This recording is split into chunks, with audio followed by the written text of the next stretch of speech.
नमस्कार विद्यार्थी मित्रो. ताराराणी विद्यापीठ कमला कॉलेज कोल्हापूर स्वायत्त मानसशास्त्र विभाग. तर विद्यार्थी मित्रो, आज आपण पुन्हा एकदा एका नव्या टॉपिकच्या माध्यमातून BA भाग 1 सत्र दुसरे पेपर क्रमांक 2 प्रकरण क्रमांक 4 व्यक्तिमत्व, ज्याला आपण इंग्रजीमध्ये पर्सनॅलिटी असं म्हणतो. तर या प्रकरणाच्या माध्यमातून दैनंदिन जीवनातील मानसशास्त्राचं महत्त्व आपण अभ्यासणार आहोत.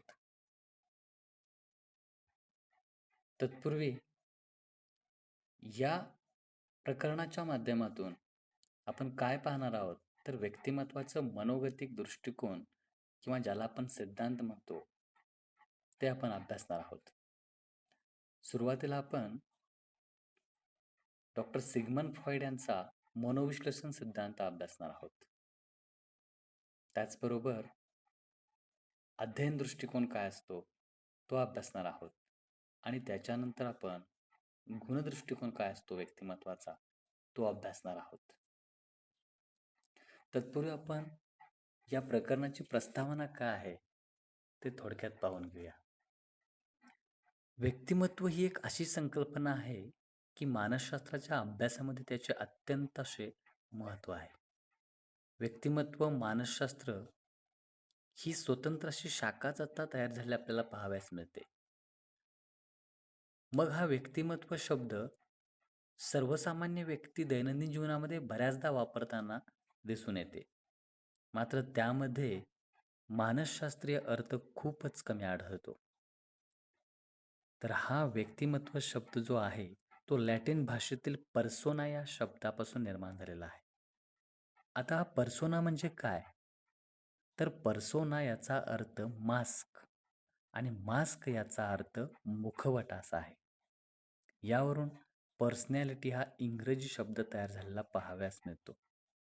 पूर्वी ग्रीक नाटकामध्ये विविध भूमिका वठवीत असताना किंवा त्या भूमिका सादर करत असताना त्या भूमिकांना अनुसरून मुखवटे वापरले जात असत. त्यामुळे त्या भूमिकांच्या वर्तनाचे स्वरूप मुखवट्यावरून स्पष्ट होत असे. यावरून व्यक्तिमत्व म्हणजे काय, व्यक्तीचे बाह्यरूप होय असे मूळ शब्दातून अभिप्रेत होताना पाहावयास मिळते.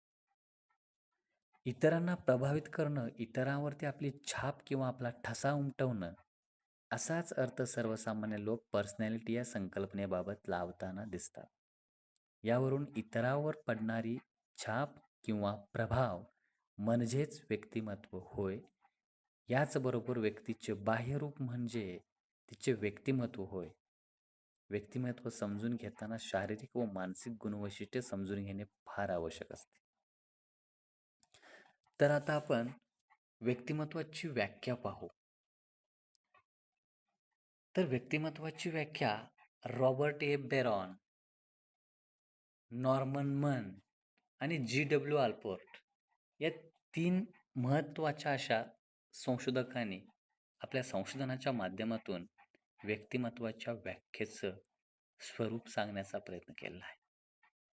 तर व्यक्तिमत्व या संकल्पनेच्या अनेक व्याख्या आहेत, पण त्यापैकी आपण ह्या महत्त्वपूर्ण अशा 3च व्याख्या बघणार आहोत.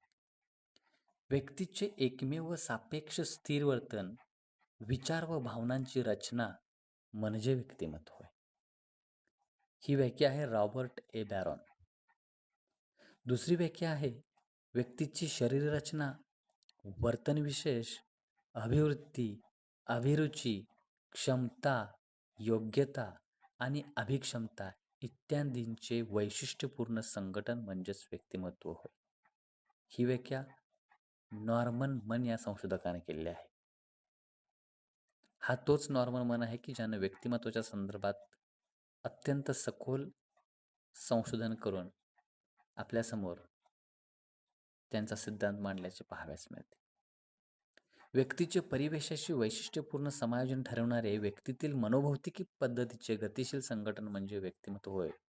ही देखील G.W. आल्पोर्ट यांची एक गाजलेली व्याख्या आहे. आता या सर्व व्याख्यामध्ये G.W. आल्पोर्ट यांची व्याख्या जास्त सर्वमान्य आणि प्रसिद्ध अशी आहे. या व्याख्येतील गतिशील संघटन, मनोभौतिक पद्धती, वैशिष्ट्यपूर्ण समायोजन इत्यादी संकल्पना महत्त्वाच्या आहेत. त्यामुळे गार्डन आल्पोर्ट हे व्यक्तिमत्व या पाठ्यपुस्तकाचे पहिले लेखक आहेत. या व्याख्यानंतर आपण व्यक्तिमत्वाचे मनोगतिक दृष्टिकोन जे आहेत ते पाहायला सुरुवात करू.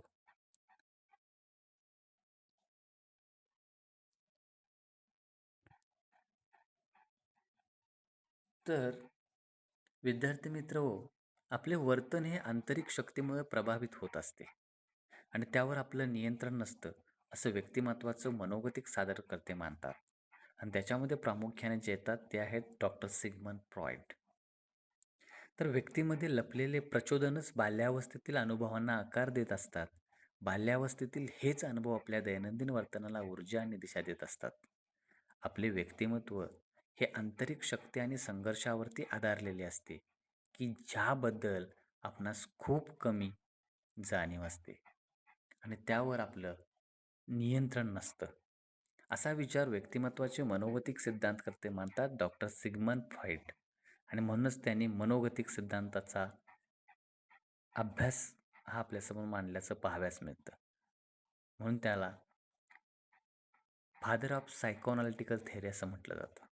म्हणजे मनोविश्लेषण सिद्धांताचा तो बाप किंवा जनक आहे. कार्ल युंग, कॅरेन हॉर्नी आणि आल्फ्रेड ॲडलर हे फ्रॉइडचे अनुयायी होत. याशिवाय त्याची स्वतःची मुलगी जी ॲना फ्रॉइड ती देखील याची शिष्यच होती. त्यांनी फ्रॉइडच्या सिद्धांताला नवे रूप देण्याच्या प्रयत्नातून स्वतःचे असे मनोगतिक दृष्टिकोन किंवा सिद्धांत विकसित केलेले आपल्याला पाहाव्यास मिळतात. येथे आपण थोडक्यात फ्रॉइडचा मनोविश्लेषण, आल्पोर्ट व कॅटल यांचा गुण आणि अध्ययन सिद्धांतकर्त्यांचे दृष्टिकोन पाहणार आहोत. तर आपण फ्रॉइडचा मनोविश्लेषण सिद्धांत थोडक्यात पाहूया. हा ऑस्ट्रियन शरीरशास्त्रज्ञ डॉक्टर सिगमंड फ्रॉइड सन 1900 मध्ये मनोविश्लेषण दृष्टिकोन विकसित करत असताना त्यांनी आपल्या सिद्धांतामध्ये बोध अनुभव हा आपल्या मानसिक जग आणि अनुभवाचा खूपच लहान भाग आहे असं म्हटलेलं आहे. त्यांनी असा युक्तिवाद केला की आपल्या वर्तनाचा बराच भाग अबोध प्रेरणांनी व्यापलेला असतो. त्यामध्ये व्यक्तीच्या स्मृती, ज्ञान, श्रद्धा, भावना, आवेग, उर्मी व सहज प्रवृत्ती असतात. याबाबतची व्यक्तीला कुठलीही जाणीव नसते असं त्यांचं म्हणणं आहे.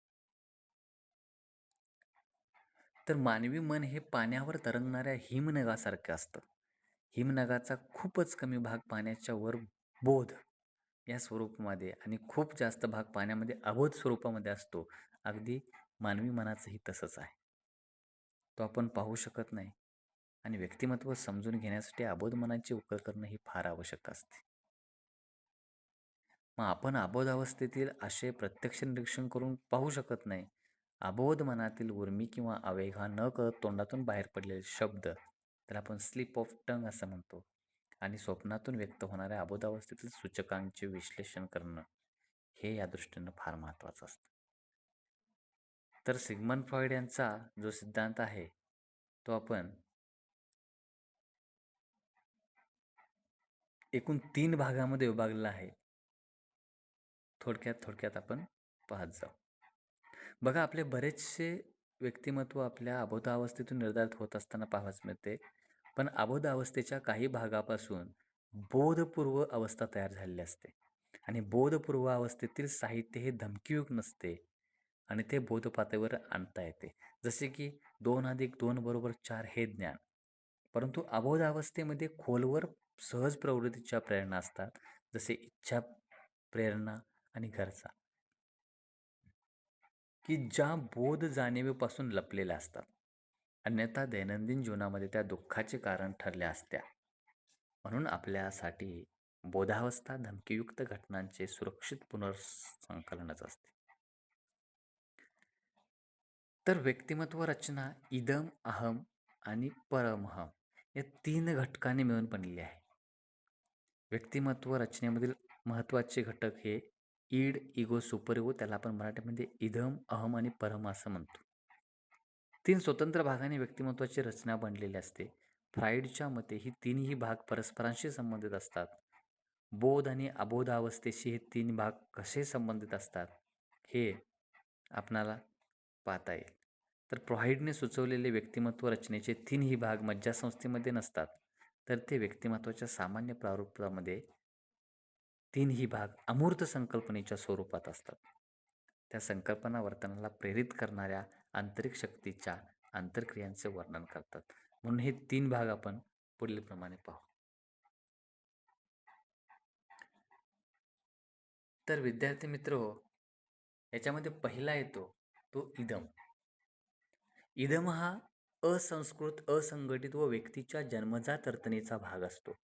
जसे की भूक, लैंगिक प्रेरणा, आक्रमण आणि अविवेकी आवेगांशी संबंधित आदिम प्रचोदनाद्वारे निर्माण केलेला ताण कमी करण्याचा प्रयत्न इदम जन्मापासून करत असतो. अशा प्रचोदनांना किंवा प्रेरणांना इदममधील मानसिक ऊर्जा, त्याला आपण सायकिक एनर्जी या नावानं ओळखतो, जे व्यक्तिमत्वाला, वर्तनाला इंधन पुरवत असते. व्यक्तिमत्वाच्या विविध भागावर अमर्याद ऊर्जेचे स्रोत सतत दबाव ठेवत असतात. आणि हा इदम जो आहे तो सुख तत्वानुसार कार्य करत असतो. त्याला फक्त सुखच हवं असतं. जास्तीत जास्त समाधान मिळवणे आणि तात्काळ ताण कमी करणे हे इदमचं ध्येय असतं. म्हणून बऱ्याचदा इदमच्या गरजा पूर्ण करताना अहम प्रतिबंध करतो. म्हणून तर आपणास जेव्हा भूक लागते तेव्हा आपण लगेचच खात नाही आणि स्थळकाळाचे भान राखूनच नेहमी लैंगिक प्रेरणा व्यक्त केल्या जातात. असा हा इदम असतो. दुसरा आहे अहम. फ्रॉइडने सुचवलेल्या व्यक्तिमत्व रचनेच्या दुसऱ्या भागाला अहम असं म्हणतात. जन्मानंतर अहम विकसित व्हायला लागतो. इदमच्या इच्छा आणि वस्तुनिष्ठ बाह्य जगातील वास्तव यामध्ये संतुलन राखण्याचं कार्य कोण करत असेल तर तो अहम असतो. अहम हा वास्तव तत्वानुसार कार्यरत असतो. व्यक्तिमत्वाची सुरक्षितता राखण्यासाठी सहजगामी ऊर्जा नियंत्रित केली जाते, की ज्यामुळे समाजामध्ये व्यक्ती एकरूप होण्यास मदत होते. एका अर्थाने अहम हा व्यक्तिमत्वाचा कार्यकारी अधिकारी असा संबोधला जातो. चीफ एक्झिक्युटिव्ह ऑफिसर असं त्याला म्हटलं जातं.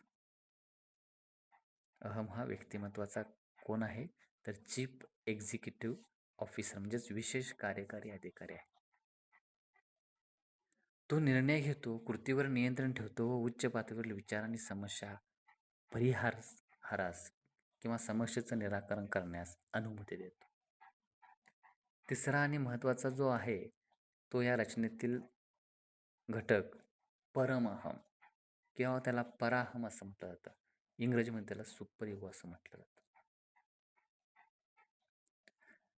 तर व्यक्तिमत्वाची अंतिम रचना म्हणजे परमअहम आहे. बाल्यावस्थेमध्ये परमअहमचा विकास होतो. पालक, शिक्षक आणि इतर महत्त्वाच्या व्यक्तींचे अनुकरण व समाजातील योग्य आणि अयोग्य यांची शिकवण जर कोण देत असेल बालकाला तर तो परमअहम देत असतो. परमअहम सदसद विवेक असतो. आपण चुकीचे वर्तन केल्यावर अपराधी भाव निर्माण करण्याच्या मार्गाद्वारे नैतिकदृष्ट्या अयोग्य वर्तन करण्यास परमअहम रोखतो. परमअहम आणि इदम हे दोघेही अवास्तवादीच असतात. ते समाजाद्वारे लागू केलेल्या व्यावहारिक वास्तवाचा विचार करत नाहीत. परमअहम संयम न ठेवता कार्यरत राहिल्यास व्यक्ती पूर्णतावादी होते. जीवनासाठी आवश्यक असलेली तडजोड करण्यासाठी अक्षम होते. अनियंत्रित इदम विनाविलंब तात्काळ इच्छा पूर्ण करण्याची इच्छा करणारा, आदिम सुख मिळवणारा, विचारहीन व्यक्ती तयार करेल. परिणामी अहम हा परमअहमच्या गरजा आणि इदमच्या गरजांमध्ये मध्यस्थी करण्याचं काम करतो. म्हणून जसं इदमला रोखण्यासाठी अहम महत्त्वाचा आहे, तसाच हा पराहम देखील महत्त्वाचा असल्याचं दिसून येतो. याच्यामध्ये महत्त्वाचा दुसरा भाग येतो तो म्हणजे व्यक्तिमत्व विकासाच्या मनोलैंगिक अवस्था. स्वतःच्या लैंगिक इच्छा आणि समाजाच्या अपेक्षा यांच्यामधील संघर्षाला बालकांना तोंड द्यावे लागते. त्यातून त्यांचे व्यक्तिमत्व विकसित होत असते. फ्रॉइडने व्यक्तिमत्व विकासाच्या अशा 5 मनोलैंगिक अवस्थांची श्रेणी तयार केली आहे किंवा सांगितलेली आहे.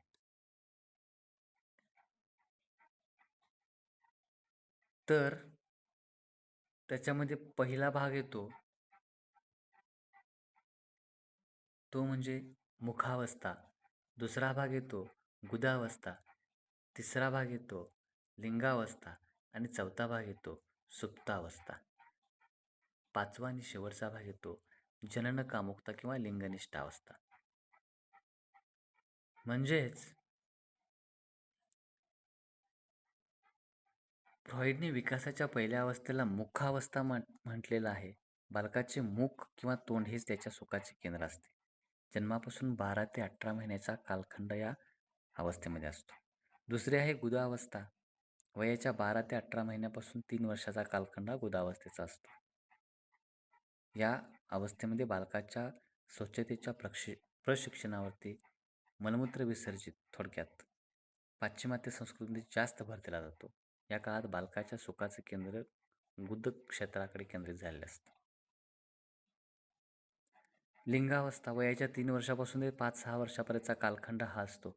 या अवस्थेमध्ये बालकाच्या समाधानाच्या प्राथमिक साधनाचे केंद्रस्थान म्हणजे त्याचं लैंगिक इंद्रिय असतं. मुलामध्ये या काळात पितृगंड आणि मुलीमध्ये मातृगंड निर्माण होतो. मुलांना वडिलाबद्दल वाटणारी ईर्ष्या आणि आईबद्दल वाटणारे आकर्षण याला इडिपस गंड, तर मुलींना आईबद्दल वाटणारी ईर्ष्या आणि द्वेष आणि वडिलांबद्दल वाटणारा आकर्षण याला इलेक्ट्रागंड असं म्हटलं जातं. या काळात विरुद्धलिंगी पालकाबद्दलचे आकर्षण हे लैंगिक स्वरूपाचे नसून लैंगिक उत्सुकता व पालकांबद्दलच्या जिव्हाळा यांचे मिश्रण असते. इडिपस व इलेक्ट्रागंड हे मुलांमध्ये अबोध पातळीवर निर्माण होत असतात. नंतरच्या काळामध्ये हे गंड कमी कमी होत जातात आणि मुले विकासाच्या सुप्तावस्थेच्या टप्प्यामध्ये जातात. चौथी सुप्तावस्था आहे. साधारणपणे 5-6 वर्षापासून ते लैंगिकदृष्ट्या परिपक्व होईपर्यंतचा म्हणजे पौगंड अवस्थेच्या सुरुवात होण्याच्या अगोदरचा काळ म्हणजेच हा सुप्तावस्थेचा काळ असतो. या काळात लैंगिक शक्ती सुप्तावस्थेत असते.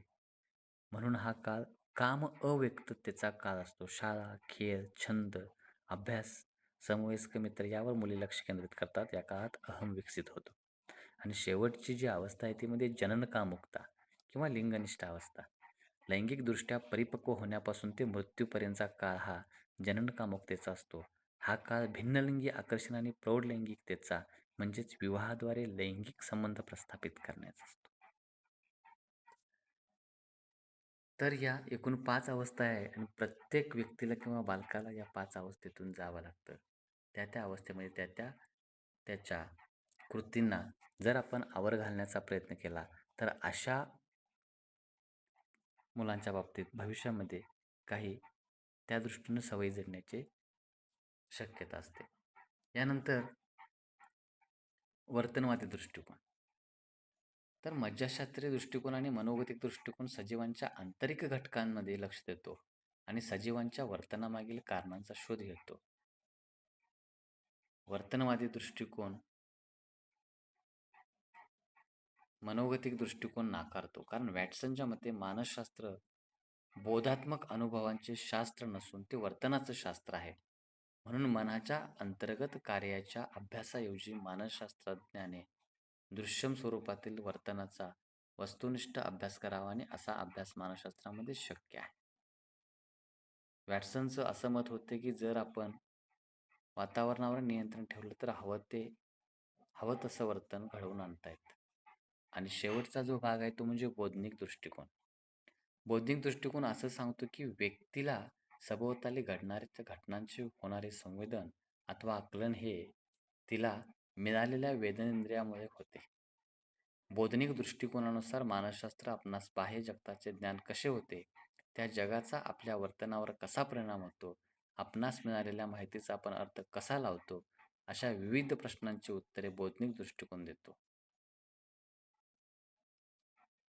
तर अशा प्रकारे हा वर्तनवादी दृष्टिकोन आणि बौद्धिक दृष्टिकोन आपलं स्पष्टीकरण देतात. आणि शेवटचा जो आहे तो म्हणजे मानवतावादी दृष्टिकोन.